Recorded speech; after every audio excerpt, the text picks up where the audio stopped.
The day broke not with a crack but a slow bleed of gray over the limestone hills. In the Texas hill country, autumn did not arrive with a flourish of color. It came as a lessening of the heat, a whisper of coolness in the air before the sun baked it away. For Lucille Whitfield, it came as another day to keep her mother alive. The log cabin her father had built smelled of damp pine, wood smoke, and sickness. Mary Whitfield lay on the cot in the corner, a thin blanket pulled to her chin. Her breath was a shallow rattle, the sound of a failing pump. The town doctor, a man whose hands always smelled of whiskey and regret, had given it a name: lung fever. He had said it with a shrug, as if naming the beast was the same as taming it. It was not. The fever was a wild thing, consuming her mother from the inside out. Lucille, at 21, felt older than the parched earth outside. Her strength was not a gift from God. It was a callus, built by necessity, layer by layer. Each day was a set of tasks: tend the fire, cleanse her mother's brow, force a spoonful of broth between her pale lips, and fetch the water, always the water. Their lifeblood, their one true claim to this land, was a spring bubbling from a fissure in the rock 300 yards from the cabin door. It was the reason her father had chosen this spot, a patch of stubborn green in a world of sun-bleached brown.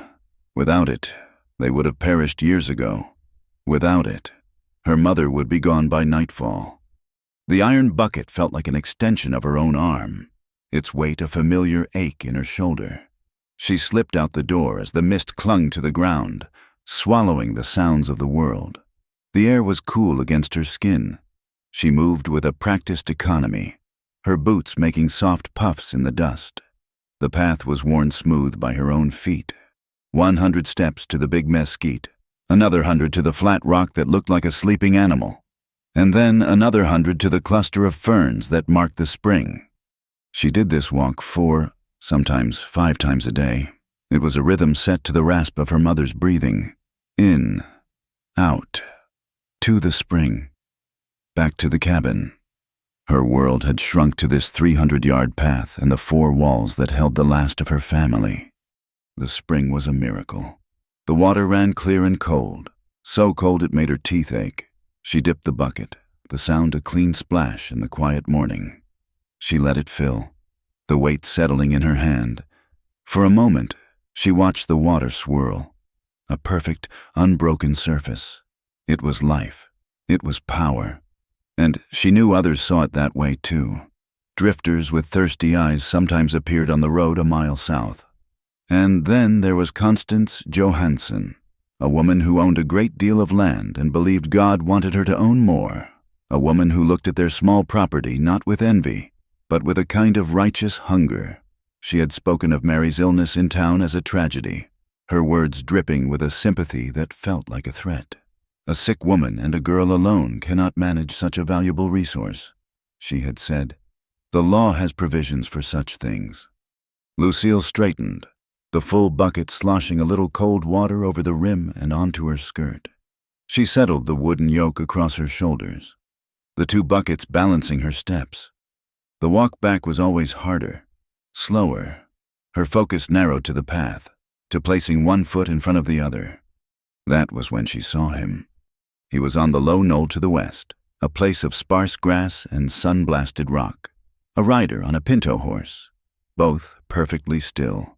He was too far to make out his features, but the silhouette was unmistakable. A native man. Comanche, most likely. He wore no war bonnet, just long hair that the slight breeze stirred. He held a rifle across his lap, but not in a threatening way.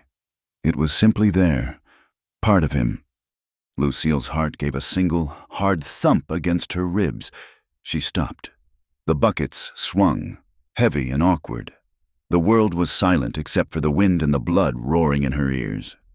She had heard the stories in town, the whispers of raids and stolen children, the casual hatred spoken over store counters. She knew what she was supposed to feel. Terror. She felt it, a cold knot in her stomach. But there was something else, too, a deep, unnerving stillness coming from the man on the hill. He was not charging. He was not hiding. He was simply watching. She forced her feet to move. One step, then another. Her father had taught her many things before a ranch accident took him. Never show fear to a wild animal, he had said, and never turn your back on a threat. She could not do both. She chose to walk, her eyes fixed on her own cabin door, a small rectangle of safety that seemed 1,000 miles away. She could feel the rider's gaze on her back, a physical weight. It was not a leering look, not the kind she had gotten from hired hands in town.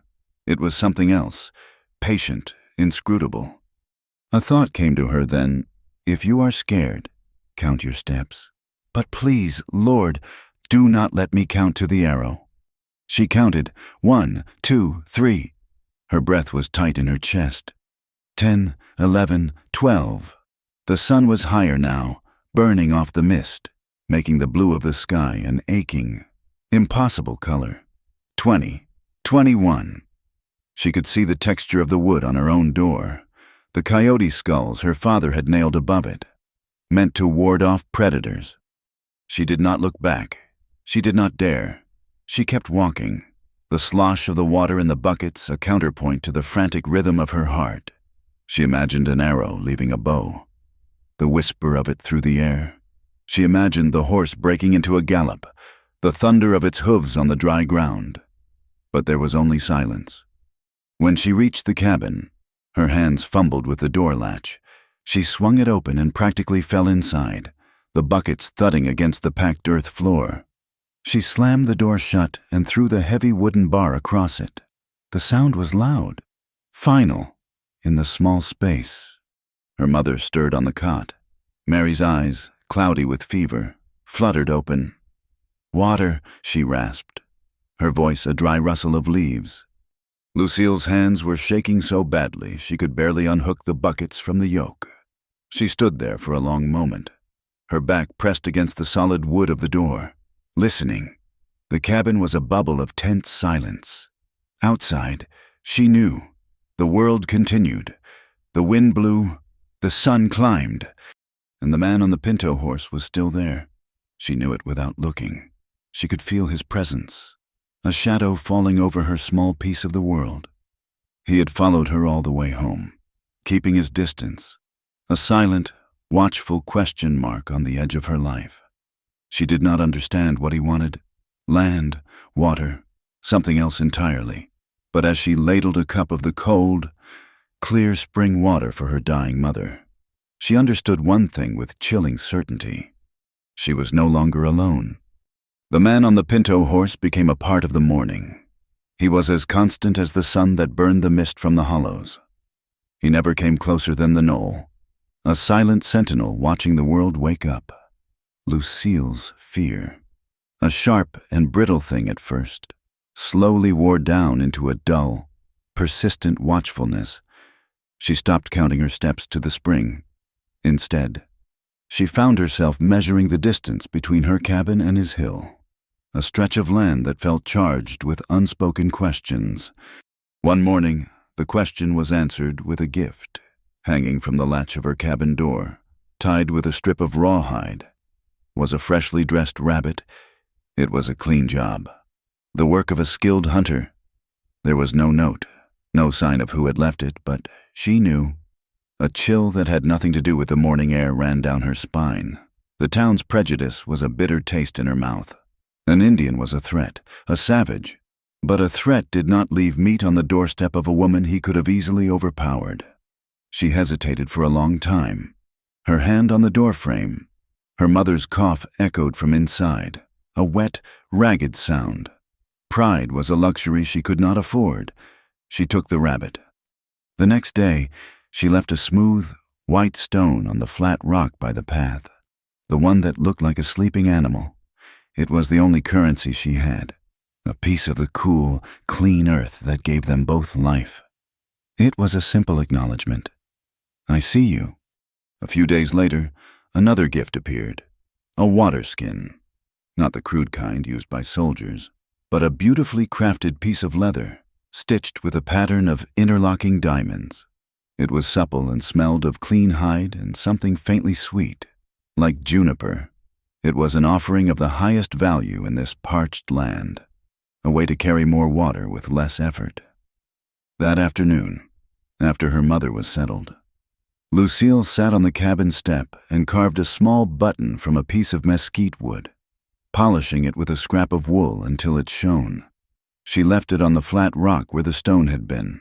A silent conversation had begun. The outside world arrived in the form of Ruth Miller, a widow whose own hardships had etched lines of kindness around her eyes. She came in a rickety wagon pulled by a mule, her 3 children staring with wide, curious eyes from the back. She brought a jug of goat's milk and a loaf of bread that was still warm. Ruth's gaze missed nothing. She saw the new waterskin hanging by the door, the healthy sheen of Lucille's hair, the absence of the deep fear that had haunted her friend's eyes for months. They sat at the small table while Mary slept, their voices low. "You look better, Lucy," Ruth said, her hands wrapped around a cup of spring water. "Stronger." "The work is the same," Lucille replied, not wanting to lie but unwilling to tell the whole truth.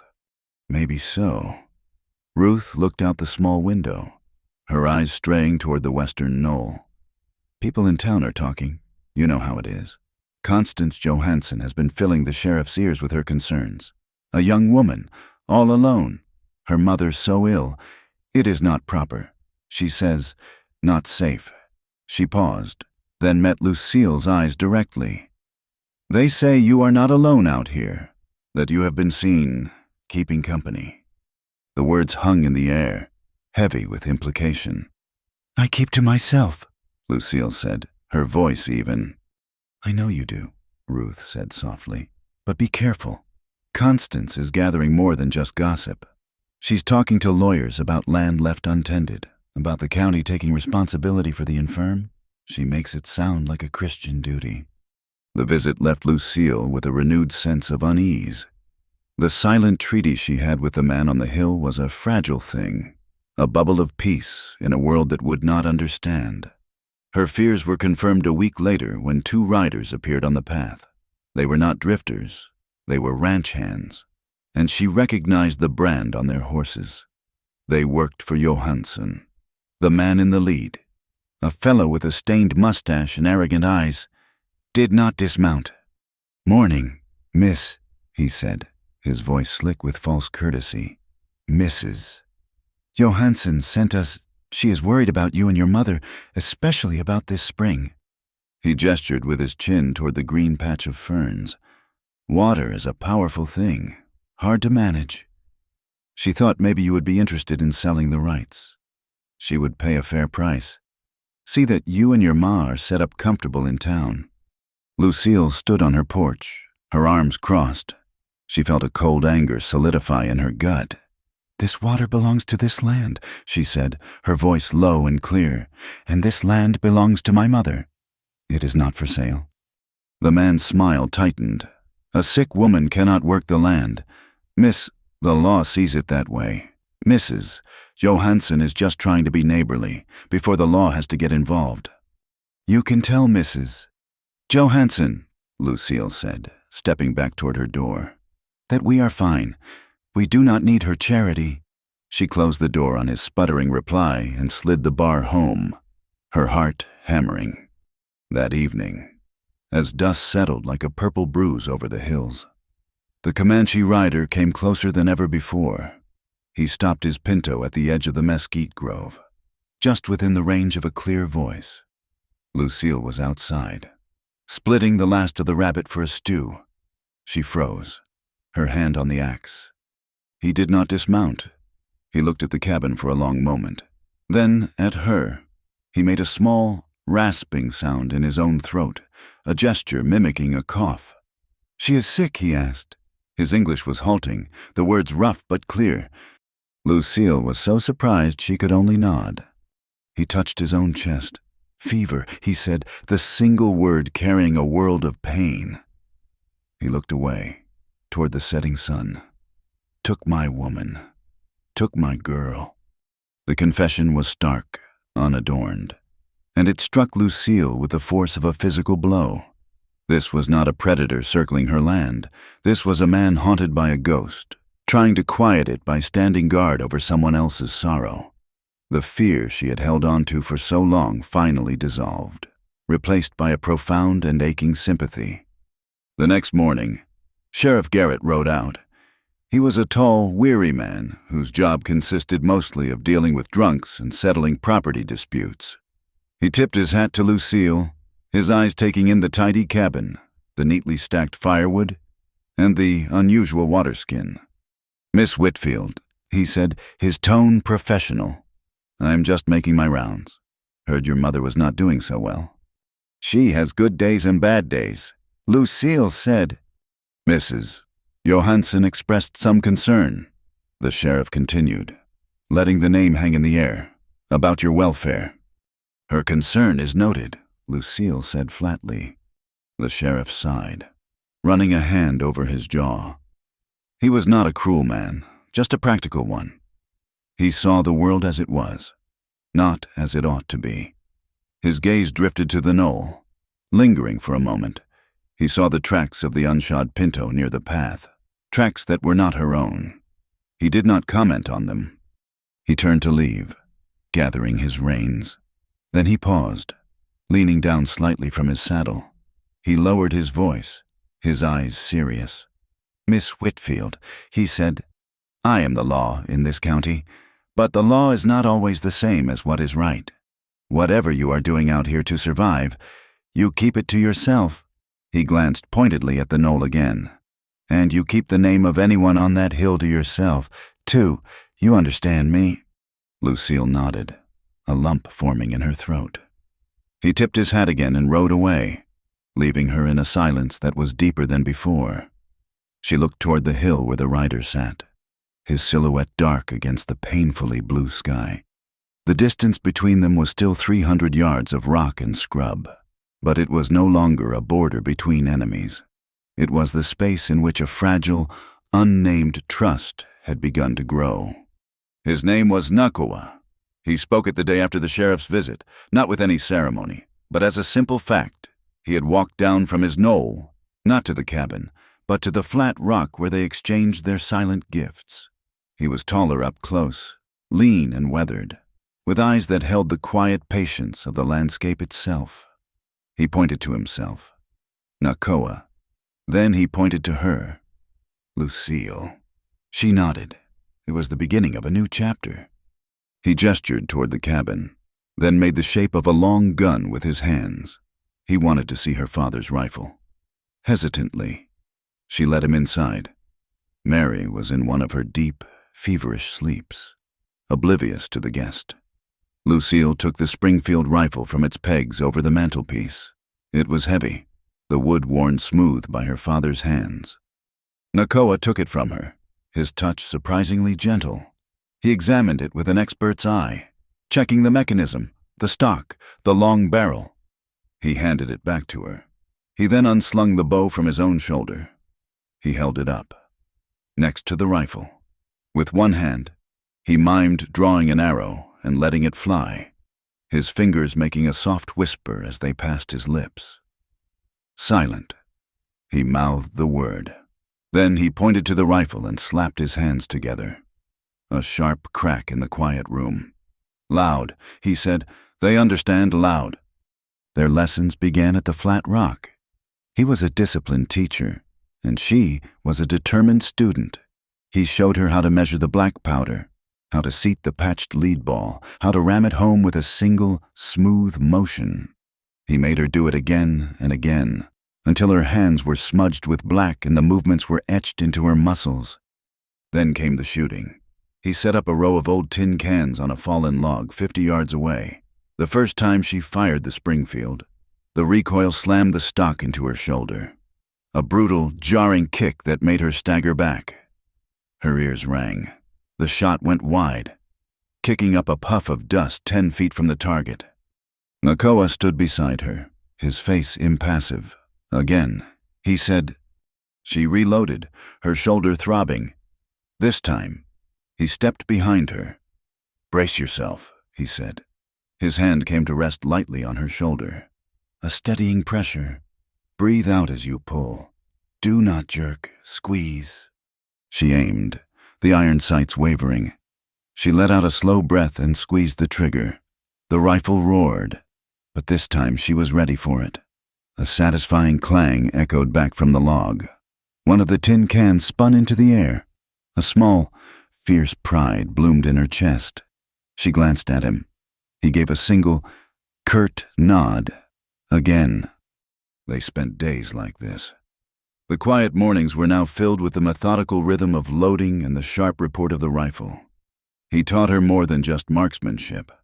He walked the perimeter of the cabin with her, showing her the natural lines of sight, the blind spots behind the wood pile, the way the corner logs offered the best protection. Fight from the corners, he told her, never the middle of a wall. He showed her how to set a simple trap, a tripwire of rawhide that would send a pile of loose rocks and tin rattling to the ground. A warning, he said. Noise is a weapon. 2. In the quiet moments between lessons, a different kind of communication unfolded. He took a small object from a pouch at his belt.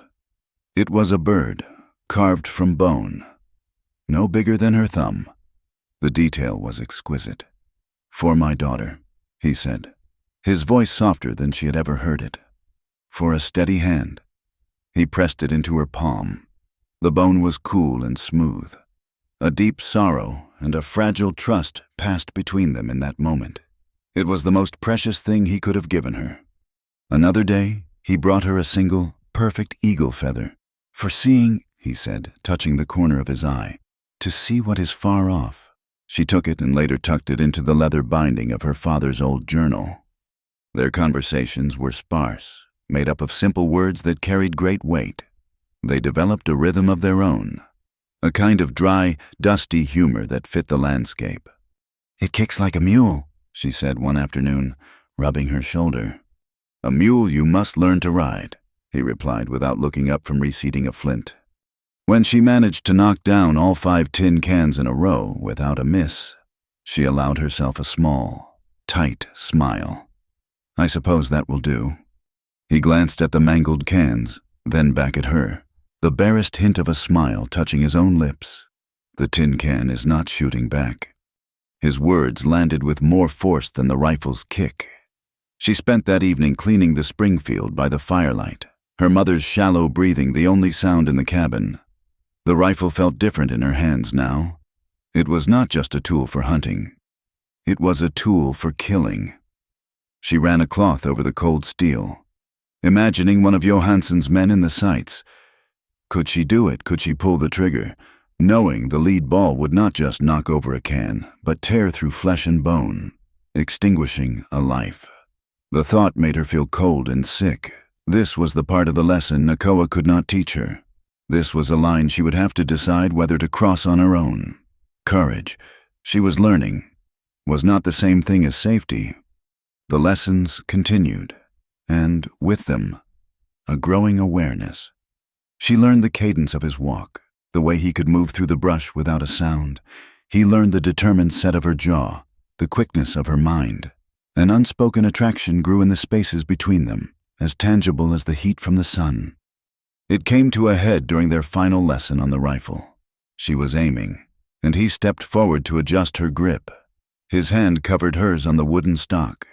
The warmth of his skin against hers was a sudden shock. The world seemed to stop.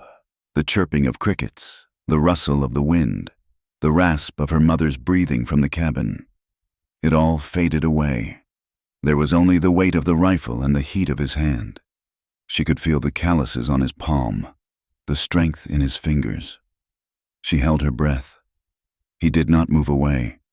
For one long, stretched-out second, they simply stood there, connected. Then, slowly, she slid her hand from under his. It was not a rejection. It was an acknowledgement of something too powerful and too dangerous to explore. He took a step back, his face unreadable, giving her the space she had claimed. The air between them crackled. The next morning, he did not come for a lesson. He met her at the spring, his expression grim. He gestured for her to follow him, his movements sharp and urgent. He led her away from the cabin, not toward the knoll, but in a wide arc toward the sparse line of trees that marked the edge of their property. In a patch of soft, damp earth, he stopped and pointed. There were hoof prints, 2 horses, shod. They were not from his pinto, or Ruth's old mule, or the sheriff's bay. The prints were fresh. Someone had been there, in the night, hidden by the trees, watching. The abstract threat of Constance Johansson's legal maneuvering and the arrogance of her hired hands had suddenly taken a solid, menacing form. They were no longer just talking. They were scouting. The unspoken peace of their private world had been broken. The tin cans were all knocked down. Now, something was about to shoot back. The stench hit her first. It was a thick, foul odor of decay that clung to the damp morning air, a violation of the clean, earthy scent of the spring. Lucille's steps faltered. As she rounded the last cluster of ferns, she saw it, sprawled in the clear, shallow pool. Its legs tangled in the life-giving green was the carcass of a deer. Its eyes were gone, and the water around it was clouded with a sickly sheen. A raw, hot fury, unlike anything she had ever felt, surged through her. This was not a random act of nature. This was a message, written in the language of desecration. They had not just threatened her. They had poisoned her mother's lifeline. Her knuckles were white where she gripped the handles of the empty buckets. She set her jaw and waded into the freezing water without hesitation. The cold was a shock, but her anger was a fire that burned it away. She grabbed the deer by a stiff foreleg and heaved. It was a dead, heavy weight, and the slick hide offered little purchase. She slipped, her knee striking a sharp rock beneath the surface, but she did not cry out. Gritting her teeth, she pulled again, her muscles screaming in protest. She dragged the carcass out of the spring and onto the muddy bank, a trail of filth following it. She stood there, breathing heavily, soaked to the bone and shivering, her dress stained with mud and worse. She looked at the fouled water, at the bloated body of the deer, and a single, tearless sob of rage escaped her. A soft footstep behind her made her spin around, her hand instinctively going for a knife that was not there. Nakoa stood at the edge of the clearing, his face a mask of stone. He had seen the whole thing. He looked from her to the deer, then to the corrupted spring. His dark eyes met hers, and in their depths, she saw not pity, but a shared, somber understanding. "The night is no longer neutral," he said, his voice quiet but carrying the finality of a judge's sentence. They spent the rest of the day turning the cabin into a fortress. The anger that had fueled Lucille now hardened into a cold, methodical purpose. The question of whether she could pull the trigger on another human being seemed like a distant, philosophical luxury. The question now was simpler. Would she let them kill her mother? The answer was no. Nakoa worked with a silent efficiency that was both calming and terrifying. He showed her how to loop the rawhide tripwire not just across the path, but between 2 stout mesquite trees where riders would be forced to pass. They piled rocks and old tins into a precarious heap that would crash down with the slightest disturbance. He took an old axe head and wedged it into the fork of a tree branch, angled toward the path. It would not stop a man, but it might stop a horse. Inside, they planned their fields of fire. He had her stand at the narrow window slit by the hearth while he stood at the one near her mother's cot. "From here," he said, pointing, "you see the path. From there, I see the side of the house. Anyone who comes close is caught between 2 fires. A crossfire." They had to plan for the worst. What if they set fire to the cabin? Nakoa pointed to the back wall, where a small section of logs had been set loosely by her father. A little-known emergency exit. "We take her out that way," he said, through the back, into the rocks. He looked at Mary's frail form, her breathing a shallow whisper. He said it gently, but with unsparing realism. "We must be ready to move her." As dusk began to fall, Lucille went to bar the door for the night. A sliver of white was stuck to the wood, pinned there by the tip of a large hunting knife. Her blood ran cold. She pulled the knife free. It was heavy and crudely made. The paper was a scrap of an old supply manifest. The words were scrawled in charcoal, stark and brutal. "Tonight we take the water." She showed it to Nakoa. He read the words, and his jaw tightened. He looked at the Springfield rifle, which she had leaned against the wall, cleaned and ready. Then he looked at her. His gaze was steady, searching. "Are you ready?" "I am," she said, and was surprised by the steadiness of her own voice. The gun in the corner no longer felt like a foreign object. It felt like an extension of her own will to survive. Her compassion for her mother had grown fangs. The sun set, and the world outside the cabin dissolved into shades of black and gray. They ate a cold meal of bread and dried meat, the silence stretching between them, thick with anticipation. The only light came from the small, smoky fire in the hearth. Its warmth was a small comfort against the encroaching chill of the night, and its smoke, curling up the chimney, would help obscure their presence from anyone watching from the darkness. A stray drop of water from a leak in the roof sizzled as it hit the hot stone of the hearth, a tiny, ominous sound. They sat on the floor, their backs against the log wall, the rifle between them. "Does it change you?" she asked, her voice barely a whisper. "To hold a life in your hands like this, to be ready to end it." Nakoa was quiet for a long time, staring into the flames. He had lost his own family to a force he could not fight. Now he was preparing to face a different kind of sickness. "It changes what you are willing to lose," he said at last. "Before, I lost everything. Now, I will not lose again."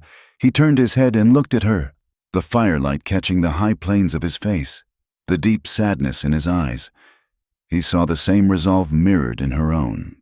He saw the strength that had carried her, day after day, to the spring and back. He saw the woman she had become, forged in hardship and fear.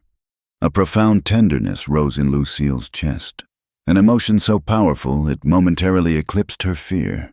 This man, who had come as a shadow on a hill, had become her anchor in a storm. He had shared his skills, his past, his quiet strength, and asked for nothing. He reached out, not in a gesture of passion, but of simple, human connection. His fingers gently brushed a stray lock of hair from her cheek. His touch was warm, his skin rough against hers. She did not pull away. She leaned into the touch, a silent acceptance. The world narrowed to the space between them, the smell of wood smoke, the crackle of the fire, the shared, ragged rhythm of their breathing. He leaned in slowly, giving her every chance to turn away. She did not. She met him halfway. His lips were chapped and tasted of the cool night air. The kiss was not hungry or demanding. It was a quiet, solemn promise made in the face of death. It was a vow to see the sunrise. It was a moment of warmth and life in a cabin that had for so long only held sickness and sorrow. When they parted, they did not speak. There was nothing more to say. He picked up the Springfield and moved to his position by the far window. She took up her post by the hearth. They settled into the darkness, listening, waiting for the sound of hooves on the dry earth, for the rattle of stones that would signal the end of the night's neutrality. The weight was a living thing, a presence in the cabin that was heavier than the darkness. Hours crawled by. The fire burned down to glowing embers, casting long, dancing shadows that played tricks on the eyes. Mary Whitfield's breathing was a thin, steady thread in the immense silence. Lucille stayed at her post, the Springfield rifle resting on the windowsill. The wood was cold against her cheek. Every creak of the cabin logs, every rustle of a night creature in the brush, sent a jolt through her. Beside her, Nakoa was a study in stillness. He was not tense, but alert, like a hawk on a branch, conserving his energy, his senses tuned to the world beyond the walls. The kiss they had shared felt like a memory from another lifetime, a brief spark of warmth before a long winter. Then, a sound. It was faint at first, a low, rhythmic vibration carried on the night air, the sound of hoofbeats. Not one horse, but many, and they were coming fast. Lucille's heart hammered against her ribs. She gripped the rifle, her knuckles white. Nakoa did not move, but she felt the change in him, the coiling of readiness. The sound grew louder, a drumming that filled the night. And then they saw them. A line of bobbing lights appeared over the low rise to the south. Torches. 6 of them. They were not trying to be stealthy. This was an assault meant to terrify and overwhelm. They came on in a reckless charge, whooping and yelling, their voices tearing the fabric of the night. Lucille pressed the rifle stock into her shoulder, finding the place that was already bruised and tender. The lessons flooded back. Brace yourself. Breathe out. Squeeze. She sighted down the long barrel, the small flame of the lead rider's torch a perfect, terrible target. But it was Nakoa's other words that echoed in her mind. A man on the ground is slow. Chaos is your friend. Shoot the horse. She shifted her aim downward, to the dark, powerful shape of the animal driving forward. She took a breath, let it out slowly, and squeezed the trigger. The Springfield roared, the sound a physical blow inside the small cabin.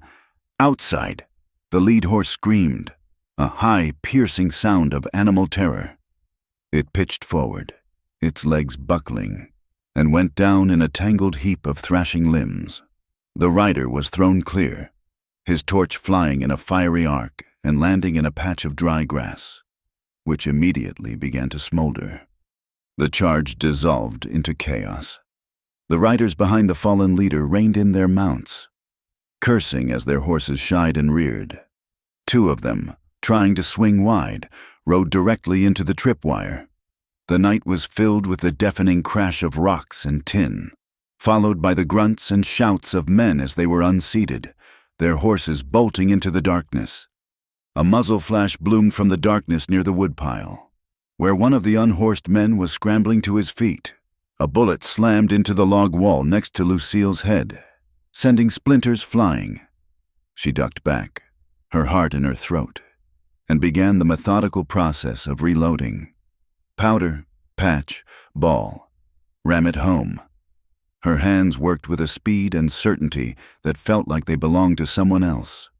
From his position across the room, Nakoa's rifle spoke, a sharp, flat crack that was different from the Springfield's deep boom. One of the riders still on horseback jerked and then slumped forward, sliding from his saddle to the ground. Another man, the one who had shot at Lucille, raised his pistol again. Before he could fire, a second muzzle flash erupted from the darkness, this time from the direction of the knoll.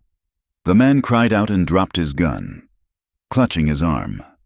Nakoa was not inside with her.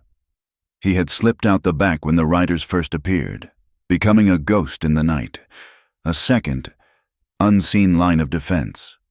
The fight lasted less than 5 minutes, but it felt like an eternity. The remaining attackers, their confidence shattered, their numbers halved, had no stomach for a battle against a fortified cabin and an invisible enemy. 2 of them wheeled their horses and fled, their torches abandoned, their yells of aggression replaced by panicked shouts as they disappeared into the night. And then, silence. A profound, ringing silence that was more shocking than the noise. The only sounds were the crackle of the small grass fire and the pained groaning of a man on the ground. Lucille remained at the window, the reloaded rifle heavy in her hands. She stared out at the scene, her mind strangely blank. There were 3 dark shapes on the ground that had not been there before. The smell of gunpowder was thick in the air, a bitter, metallic tang that burned her nostrils. Nakoa materialized from the darkness, moving as silently as a shadow. He stopped by the groaning man, disarmed him, and bound his hands with a strip of rawhide. He kicked out the small fire, then walked to the cabin door. Lucille unbarred it. He stepped inside, his face grim in the faint light from the embers. He looked at her, his eyes searching. She was not crying. She was not hysterical. She felt a strange, cold calm settle over her. She had done what she had to do. Then the shaking started. It began in her hands, a fine tremor that quickly spread to her arms and legs until her whole body was trembling uncontrollably. The rifle clattered from her grasp. She wrapped her arms around herself, but it did no good. The shock of it, the terrible, brutal reality of the last 5 minutes, was crashing down on her. She had taken aim. She had pulled the trigger. A living thing had fallen because of her. She leaned against the wall, her teeth chattering, as the delayed wave of horror washed over her. Nakoa came to her and put a hand on her shoulder. His touch was firm, grounding. He did not speak. He just stood with her, a silent presence against the tide of her shock. They had to deal with the survivor. They brought him inside. His arm was a bloody mess, and his face was pale with pain and hatred. He glared at them, his eyes filled with venom. "You are dead," he spat, his voice a ragged whisper. "Both of you. You think you have won." He tried to laugh, but it turned into a grimace of pain. "The law will come. Constance Johansson. She has friends, important friends. The soldiers will come for him." He nodded toward Nakoa. "And they will come for you." He looked at Lucille, his eyes burning with malice. "An Indian lover. They will see you hang for this. They will see you hang." His words hung in the smoky air, a threat more chilling than any bullet. They had survived the night, but the moonless dark had given way to a new and terrible dawn. They had won the battle of blood and iron, only to face the colder, sharper blade of the law. By dawn, Nakoa was gone. He had vanished as silently as he had appeared, taking the bodies of the fallen attackers with him, leaving the ground near the cabin looking as though nothing had happened. Only the wounded man remained, tied to a chair, his hateful glare a constant reminder of the night's violence. The bullet-scarred logs and the lingering smell of gunpowder were the only other witnesses. Sheriff Garrett arrived late that morning. His face was a mask of weary resignation, as if he had expected this summons sooner or later. He surveyed the scene, his eyes missing nothing. He saw the splintered wood where the bullet had struck near the window, the discarded torches, the dark stains on the ground that even Nakoa's efforts could not entirely erase. He listened to Lucille's account without interruption. She told him everything, her voice low and steady, omitting only one detail: Nakoa. Garrett knelt and examined the bound man, whose name was apparently Jed. Jed's story was a torrent of lies and accusations, a frantic tale of being ambushed while seeking water, of a savage Indian and a crazed woman. The sheriff stood up and dusted off his trousers. He walked over to Lucille, who stood on the porch, her arms wrapped around herself. He lowered his voice. "Miss Whitfield," he said, his gaze hard and direct, "I see evidence of a fight. I see one wounded man who claims he was just passing by, and a woman defending her home. This looks like self-defense to me. I can write my report that way. It will be your word against his. And folks are inclined to believe a woman protecting her sick mother." He paused, and his eyes flickered toward the knoll in the west. "I can make this clean, as long as there was no one else involved, as long as there were no Comanche in this fight. Do you understand what I'm telling you?" It was not a question. It was a lifeline, a carefully constructed lie that would protect her, but at the cost of erasing Nakoa from the story, of denying the truth of what they had faced together. "I was alone. Sheriff," she said, the words tasting like ash in her mouth, "except for my mother." He nodded, a brief sharp movement of his head. "That is what the report will say." He took Jed with him, leaving Lucille in a silence that felt heavier than before. The immediate danger had passed, but the wounded man's threats echoed in her mind. The law, he had said, the soldiers. The law arrived 2 days later, not in the form of soldiers, but in a fancy black buggy driven by a lawyer from San Antonio. Constance Johansson sat beside him, her face a portrait of pious concern. She did not come to the cabin. Instead, a notice was posted on the door of the general store in town, a formal legal document that sent a shockwave through the small community. Constance Johansson had filed a petition with the circuit court, citing the recent violence, Mary Whitfield's failing health, and Lucille's vulnerable state. She was asking the court to grant her legal guardianship over Lucille and conservatorship of the Whitfield property. It was a brilliant, vicious move, cloaking her greed for the spring in the language of Christian charity and civic duty. She was not stealing the land. She was saving an unfortunate girl from herself. The news reached Lucille through Ruth Miller. Ruth's face was grim as she explained the legal terms. The power the court had to strip Lucille of her home, her rights, her future, all in the name of protecting her.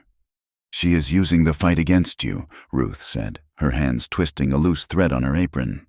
"She is painting you as a hysterical girl, incapable of managing your own affairs, who has brought violence upon herself." Lucille felt a cold dread seep into her bones. She had faced men with guns and torches, but this was a different kind of enemy, one who fought with paper and ink, with laws written by men of property to protect men of property. But Constance Johansson had underestimated the women of the hill country. Ruth Miller was a widow, but she was not weak. The next day, she returned, and she was not alone. In her wagon were 3 other women. There was Mrs. Chen, the tiny, tough-as-iron wife of the blacksmith, whose hands could mend both cast iron and a child's fever.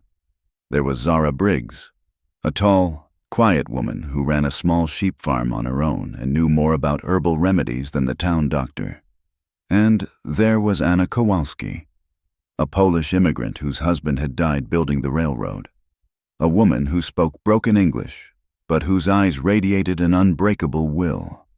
They came not with condolences, but with hammers and nails, with sacks of flour and jars of preserves. They were a quiet, efficient army. While Ruth sat with Lucille at the table, explaining the plan, the other women got to work. Mrs. Chen inspected the roof, pointing out the leak that had dripped on the hearth. Anna Kowalski went straight to the small, neglected garden patch and began, with a fierce energy, to pull weeds. Zara Briggs checked on Mary, her touch gentle, her eyes assessing, before preparing a poultice of herbs that soon filled the cabin with a clean, sharp scent. "Constance thinks she is the only one who can talk to a lawyer," Ruth said, spreading a piece of paper on the table. "She is wrong. She had ridden to a neighboring town and spoken to a young, idealistic lawyer who despised the land barons. He says we can fight this. We can form a trust, a legal entity, run by a board of trustees, to manage the spring and the land on behalf of you and your mother." She pointed to the paper. "The board of trustees," she said, her voice ringing with a newfound strength. "Will be us."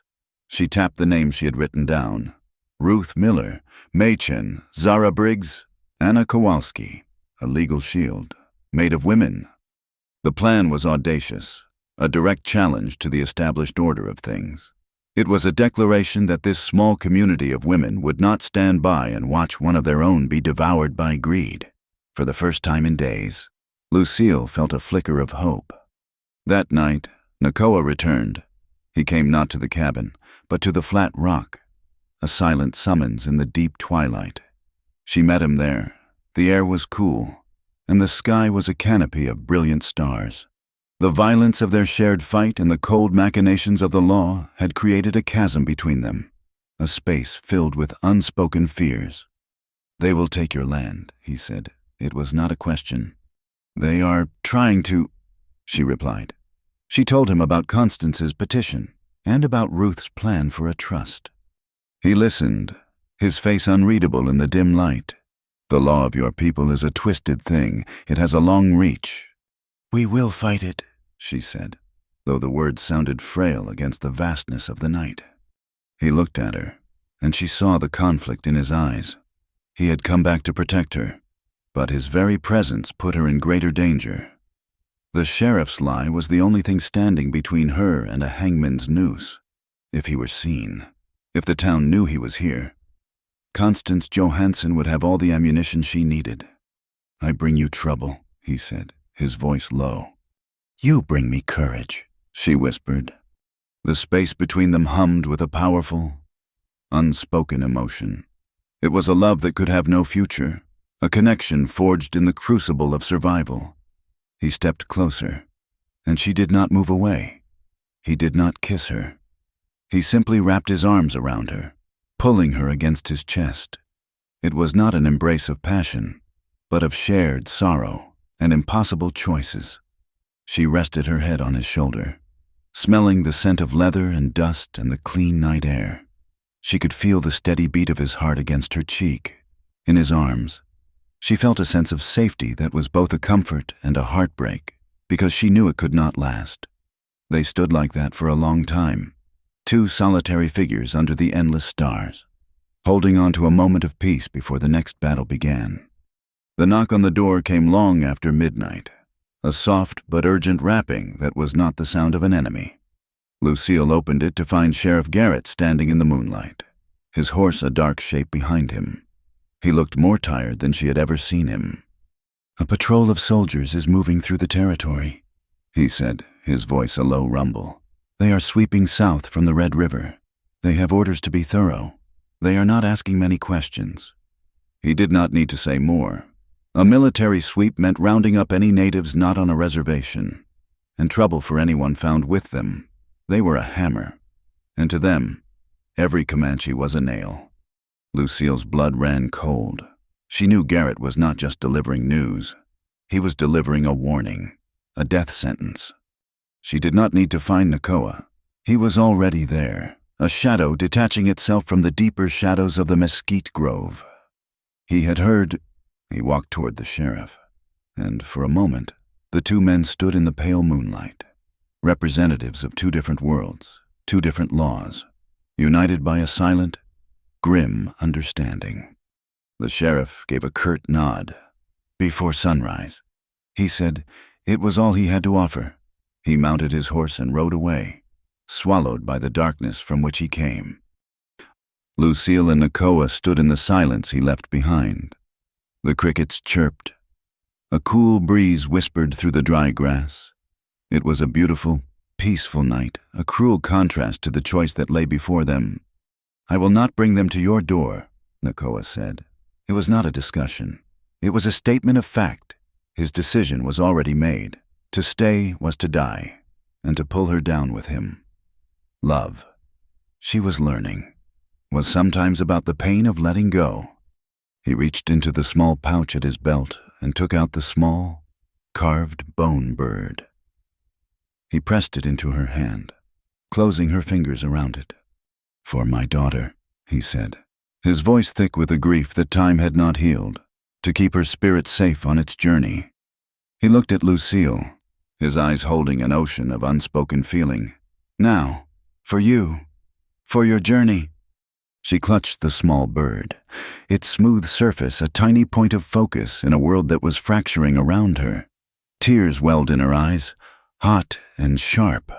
"You taught me to fight," she whispered, her voice breaking. "I taught you to live." He corrected her gently. "Now you must live." He did not kiss her. A kiss would have been too small for the magnitude of this goodbye. Instead, he placed his hand on the side of her face, his thumb stroking her cheekbone. It was a touch of farewell, a final, searing memory. Then he turned and walked away, not looking back. He mounted his pinto and, without a sound, melted into the landscape, becoming a part of the night itself. Lucille stood there until the last faint outline of horse and rider had dissolved, leaving her utterly alone under the moon, clutching a piece of bone that was all she had left of him. The day of the hearing dawned gray and blustery. Lucille rode into town with Ruth, the women's trust documents, signed by all 4 women and notarized by the young lawyer, tucked safely in a leather pouch.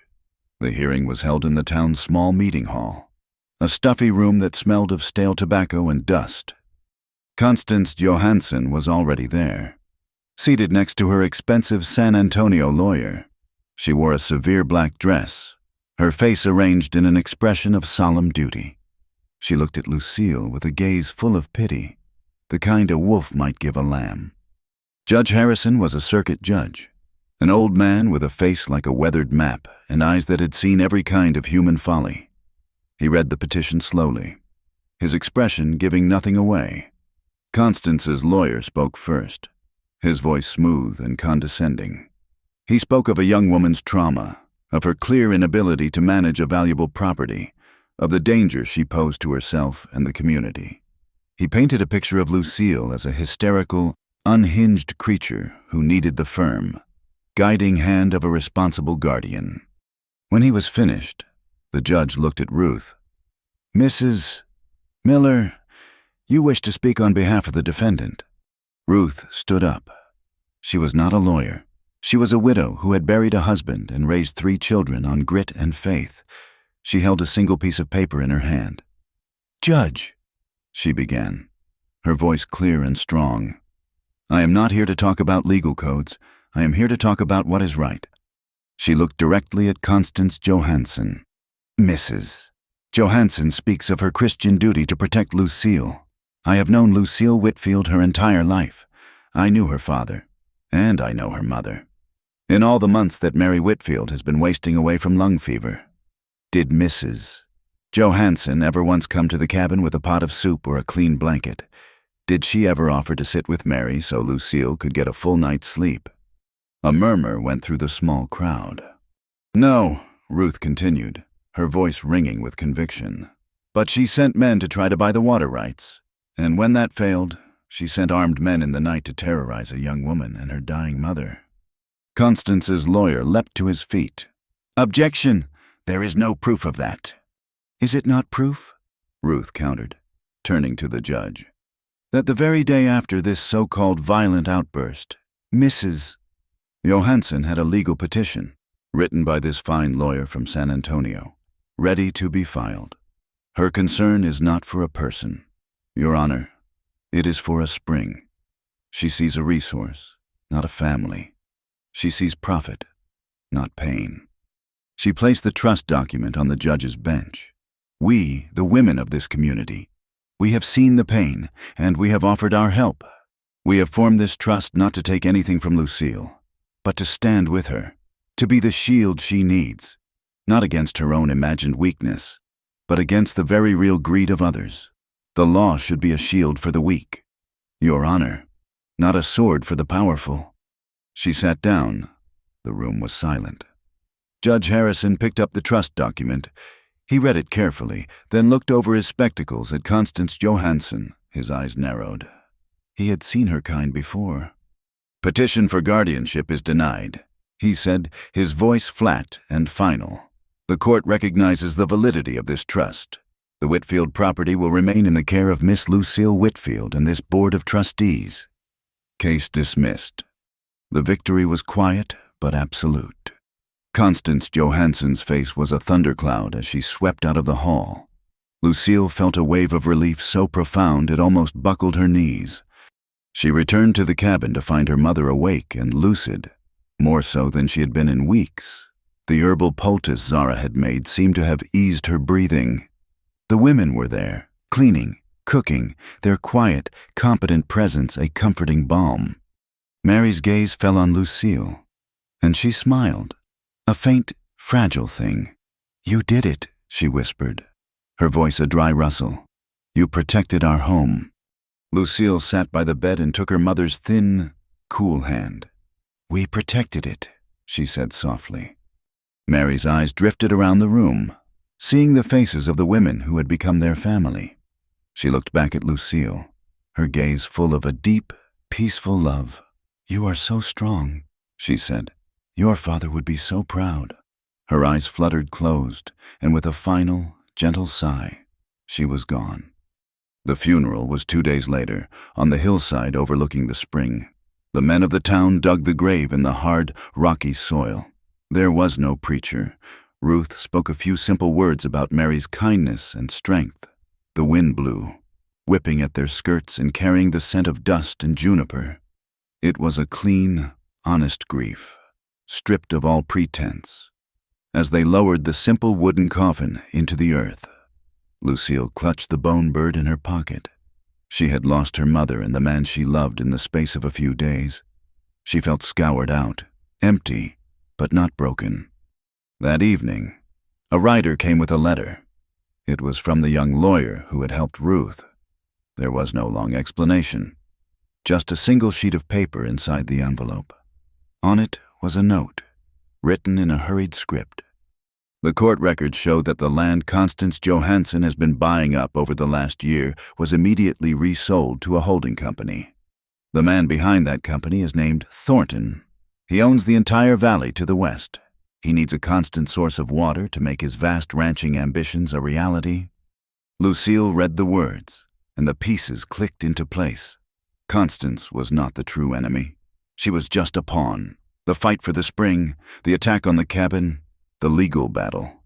It was all part of a much larger, more dangerous game, orchestrated by a man she had never even met. She had won the battle, but she now understood she had not yet met the general of the opposing army. The war for the water was far from over. The rains came after the funeral, a long, steady downpour that turned the dusty landscape to a sea of mud. It was a season of gray skies and the constant drumming of water on the cabin roof. For Lucille, the rain was a fitting companion to her grief, a quiet, cleansing sorrow that washed the blood and the tears from the land. She was not left to face it alone. The women's trust was more than a legal document. It was a pact, a promise. One of them was always at the cabin. They moved with a quiet, purposeful rhythm that slowly stitched Lucille's life back together. Mrs. Chen, with the help of her husband, mended the leaky roof, the sound of his hammer a cheerful, industrious counterpoint to the rain. Anna Kowalski, who seemed to have a silent understanding with the earth itself, reclaimed the garden patch with a vengeance, planting winter greens and hardy root vegetables. Zara Briggs brought 2 nanny goats, their bleating a comical and welcome sound, and showed Lucille how to milk them. Their warm, rich milk, a daily sacrament of life. The cabin, which had been a place of sickness and fear, was transformed. It smelled of baking bread, drying herbs, and damp wool. The women's chatter filled the spaces that Mary's pained breathing had once occupied.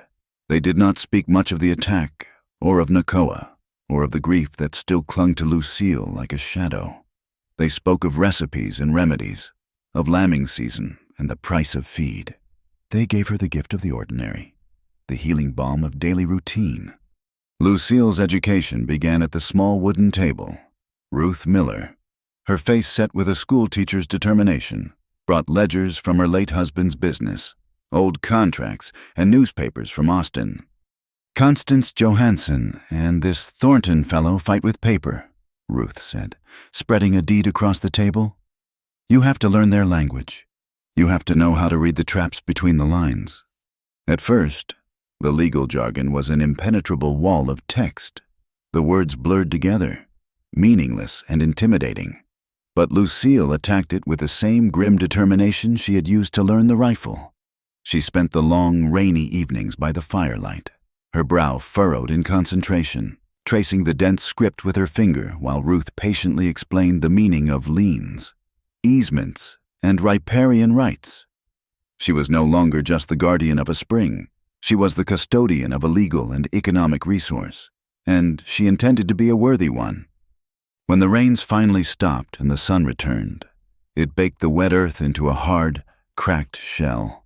The long-awaited water had run off instead of soaking in, and the land was as thirsty as ever. The drought that followed was slow and merciless. Creeks dried up. Wells in the town began to run low, their water turning brackish and thin, and all eyes turned to the Whitfield property, to the miraculous spring that still bubbled up from the limestone, clear and cold and constant. The first to come was a small rancher named Peterson, a man who had always been curt and dismissive in town. He arrived on horseback, his hat in his hands, his face a mask of anxious humility. "Miss Whitfield," he said, his eyes fixed on the green patch of ferns that marked the spring, "my well is near dry. My cattle are suffering." Lucille stood on her porch, her hands tucked into the pockets of her apron. The bone bird was in her right pocket, a cool, smooth reminder of the price of survival. "I have water," "Mr. Peterson," she said, her voice even. "I would be willing to pay," he said quickly. "Whatever you think is fair." This was the moment. The first test. She could have asked for anything. She could have gouged him, taken advantage of his desperation, just as Constance would have done. Instead, she remembered Ruth's words about a moral economy. For families in town, for their personal use. The water is a penny a bucket, just enough to help with the upkeep. She said, for livestock, for a business, the price is different. It is fair, but it is not free. She named a price, one she and Ruth had carefully calculated based on the rates in other towns. It was a fair market price, not an extortion. Peterson's relief was so profound it seemed to make him smaller. "That is more than fair." "Miss Whitfield," he said, his voice thick with gratitude. "More than fair." He was the first of many. Soon, a steady stream of wagons and riders made their way to her land. The spring became the heart of the community, pumping life back into the parched town. With Ruth's help, Lucille set up a system. She kept a ledger, her handwriting growing neat and confident. She learned to negotiate, to be firm with those who tried to haggle, and to be generous with those, like Anna Kowalski, who had little to offer but their labor, which was accepted as payment in kind. The whispers and rumors about her began to change. The story of the night attack was retold, no longer as a tale of a hysterical woman, but as a story of a brave one defending her home. Her reputation, once a fragile and suspect thing, was now being forged in the clear, life-giving water of her spring. She was no longer just Lucille Whitfield. She was the woman who controlled the water. In the Texas Hill Country, that was a title that commanded more respect than any amount of money or land. At a town meeting to discuss the ongoing drought, the name of their small, unincorporated settlement came up. It had never had an official name, just a location. "We ought to call it Clear Spring," someone suggested. "I think Whitfield's well has a better ring to it," another man called out, and a murmur of agreement went through the crowd. Lucille, sitting in the back with Ruth and Mrs. Chen, felt a blush creep up her neck. It was a public acknowledgement of her new role, a symbol of how her personal struggle had become intertwined with the survival of the entire community. One evening, as the sun was setting, casting long purple shadows across the hills, she walked out to the spring. It had been a long, tiring day of transactions and talk. She knelt by the water's edge, trailing her fingers in the cool current. Tucked into the soft moss at the base of a fern was a single, perfect eagle feather. Her breath caught in her throat. She picked it up, her fingers tracing its sharp, clean lines. There were no tracks, no sign that anyone had been there, but she knew. It was a message sent on the wind, a silent acknowledgement across a vast and lonely distance. He was out there, he was watching, and he knew she was holding her own. She closed her eyes, a small, sad smile touching her lips. She was building a new life, a new home, a new community. But she had not forgotten the ghost on the hill who had taught her how. The passing seasons settled a new rhythm onto the land. The town, now unofficially known as Clear Spring by most of its inhabitants, drew its life from the steady pulse of Lucille's spring. Her grief for her mother softened, becoming a quiet, constant ache rather than a sharp wound. The empty spaces in her life were being filled, not by a single person, but by the steady, supportive presence of the community she now anchored. The women of the trust were her counsel, and the daily business of managing the water was her work. She had grown into her role with a quiet confidence that sat on her more naturally than her father's heavy coat ever had. The peace was broken by the arrival of a fine black buggy, the same one that had brought the notice of Constance Johansson's legal attack. This time, Constance was not alone. Beside her sat a man whose name was already a whisper of fear and power in the territory. Thornton. He was a man built on a large scale, with a broad chest and a face that looked as if it were carved from the same hard rock as the hills. His eyes were the color of a winter sky, and they missed nothing. They did not come to the cabin.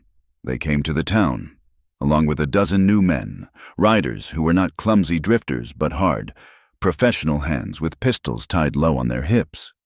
Thornton and Constance presented a new offer to the Women's Trust, delivered by the same San Antonio lawyer.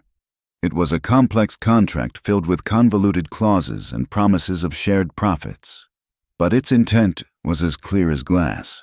It was a legal trap, designed to cede control of the spring to Thornton's holding company over time, a slow strangulation by ink and paper. Lucille, with Ruth and Mrs. Chen at her side, read the document carefully. The lessons learned by the firelight had served her well. She saw the hidden barbs, the deceptive language. She refused the offer, her voice calm and firm. Thornton received the news with a thin, unamusing smile. He had expected this. The contract was merely the first move in a more brutal game. The warning came from Ruth's legal contact, a frantic letter delivered by a boy on a fast horse.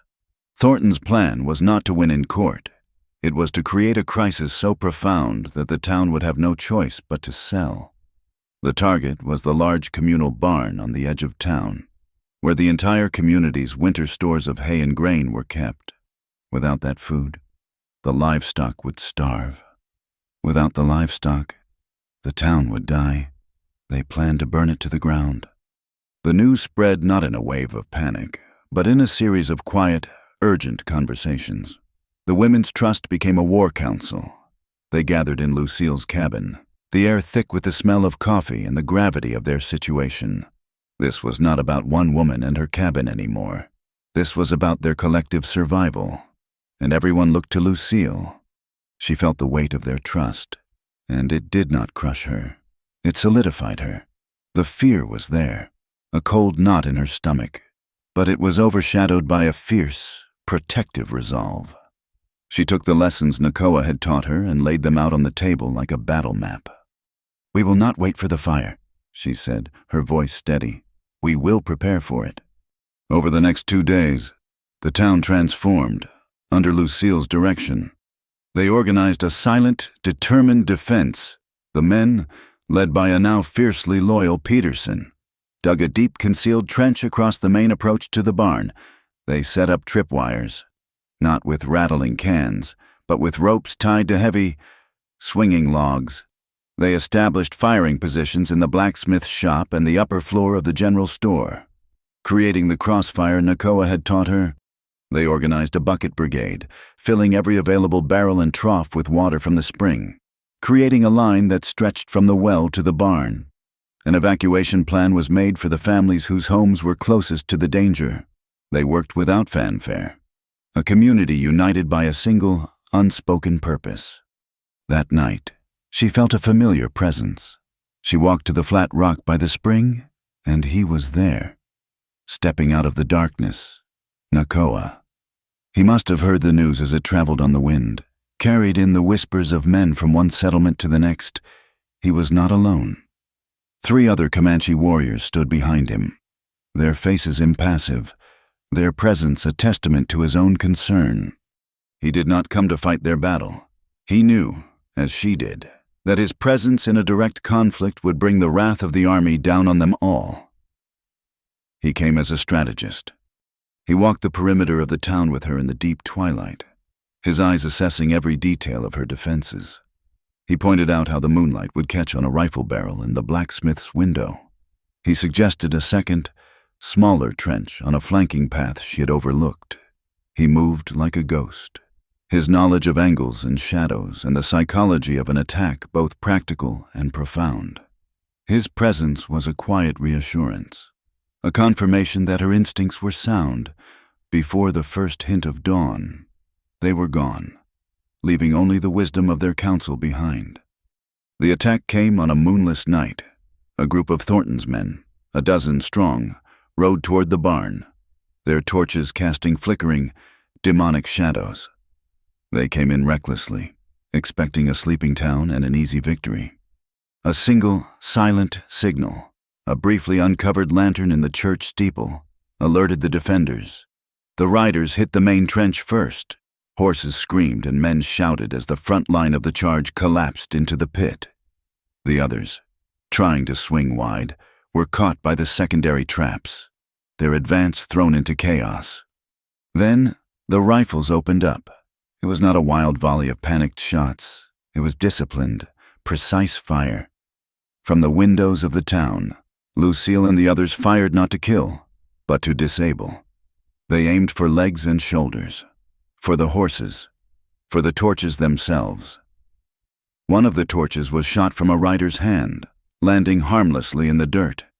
Another rider was knocked from his saddle, his leg clearly broken. A few of the more determined men pushed through, reaching the barn and flinging their torches onto the dry wood of the walls. But the town was ready. The bucket brigade moved with a desperate, practiced efficiency, dousing the small flames before they could catch and spread. The fire that was meant to be a raging inferno was reduced to a few patches of smoldering, blackened wood. The fight was over in minutes. Faced with an organized, determined defense, the attackers broke. Those who could still ride fled into the darkness. 3 were captured, wounded and disarmed. But the final blow was not struck with gunpowder. As the last of the embers from the failed arson were being stamped out, Ruth Miller walked into the town's only saloon. Sheriff Garrett, his face grim and set, was with her. Thornton and Constance Johansson were inside, drinking whiskey, waiting for the news of a successful fire. Ruth laid a sheaf of papers on their table. It was a stack of deeds, signed affidavits, and shipping manifests, a paper trail meticulously assembled by her lawyer. It proved, beyond any doubt, the conspiracy. It showed Thornton's holding company, the sale of land from Constance, and contracts with a water company that predated the attack, all contingent on acquiring the rights to the Clear Spring. "This is a warrant for your arrest, Mr. Thornton," Sheriff Garrett said, his voice flat. "And yours, Mrs. Johansson, for conspiracy, attempted arson, and incitement to violence." Thornton's face, for the first time, showed a flicker of disbelief, then rage. His power, built on money and intimidation, had just been undone by a stack of paper in the hands of a determined widow. Constance Johansson went pale, her mask of piety crumbling to reveal the raw, ugly greed beneath. As the sheriff led them out in handcuffs, the entire town stood watching in silence. The fire on the limestone hill had not destroyed them. It had merely cast a bright and terrible light on the truth, burning away the lies and leaving the guilty exposed for all to see. The months that followed the arrest of Thornton and Constance were like a long, slow exhalation after a lifetime of holding one's breath. The trial in San Antonio was a distant affair, a matter of legal documents and testimonies that solidified what the town of Clear Spring already knew. Thornton's web of deceit, built on money and intimidation, unraveled under the plain, honest truth. His empire of paper was dissolved, and Constance Johansson, stripped of her benefactor and her cloak of piety, became a pariah, a footnote in a story that had grown far larger than her greed. The town did not just survive, it began to thrive. The spring, once a point of conflict, was now the undisputed heart of the community, its steady, life-giving pulse regulating the rhythms of their days. With the threat removed, the energy that had been spent on defense was turned to building. New homes went up, their fresh-cut pines smelling of promise. The blacksmith's hammer rang out with a new, cheerful cadence. The Women's Trust, once a desperate legal shield, evolved into something more. It became a de facto town council, a guiding hand in the settlement's growth. Ruth Miller, with her sharp mind for ledgers, oversaw the town's burgeoning trade. Mrs. Chen became the head of a new artisans' guild, and Zara Briggs' knowledge of livestock and land management was sought by every rancher in the area. And Lucille, she was no longer the girl who fetched water alone. The experiences of the past year had settled on her, aging her not in years but in wisdom. The fear was gone, replaced by a quiet, unshakable authority. She was the woman who had faced down gunmen and lawyers, who had held her ground and protected her own. She was the keeper of the water, and in this land, that made her a kind of queen. But her rule was one of service, not of power. The cabin by the spring, once a lonely outpost of grief, became a place of community. Seeing the need, Lucille, with the help of the trust, expanded it.